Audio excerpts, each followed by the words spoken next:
ఇద్దరు అన్నదమ్ములయ్యా. ఇద్దరు అన్నదమ్ములు. వాళ్ళ తండ్రులు ఇద్దరు అన్నదమ్ములు. అంటే ఒక అన్నకు ఒకడే కొడుకు, తమ్మునికి ఇద్దరు కొడుకు. అయితే అన్నదమ్ముల ఎక్కువ శాతం పాలుள்ள పొలాలు పక్క పక్కకే ఉంటాయి. అయితే ఈ పెద్దాయనకు ఒక్క కొడుకు అనేటేమో ఇక్కడి మాట, అక్కడి మాట చెప్పేటాయన కొద్దిగా. ఆయన వేరే నష్టం చేయడు గానీ సాడి చెప్పేటాయన.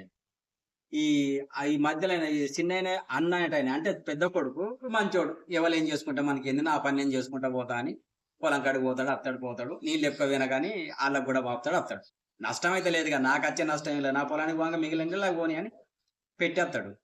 ఈ చిన్నాయన కొద్దిగా నా పొలమే మంచిగుండాలనేది రాంగ రాంగ ఆ మెది దొక్కి అత్తడు. ఈ మెది దొక్కి రాంగ ఈ పెద్దాయన కొడుకు చూసిండు. చూసి ఏం చేసిండు? అచ్చెంటనే ఈ అన్నకి చెప్పిండు. "అరే మలన మలన నీ పొలం అది మెదును మీ తమ్ముడు దొక్కిచ్చిండు" అన్నాడు.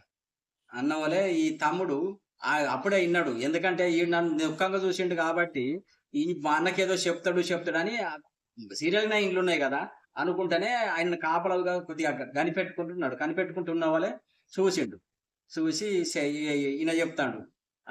"మలన మలన నీ మీద దొక్కిండు మీ తమ్ముడు" అని చెప్పిండు. అన్న అంటాండు గదా! "అవునయ్యా తొక్కితే దొక్కా నా మీదే దొక్కా నీ ముల్లేం పోయింది? మా తమ్ముడు తెలిసో తెలవకనో తొక్కిండు. రేపు ఆడే నీళ్లు పెడతాడు మళ్ళా ఎండిపోతుందనంటే. నువ్వు పెడతావా? నీకెందుకు కడుపు నొప్పి? తొక్కితే మా తమ్ముడే తొక్కా. నా పొలంలో వచ్చా.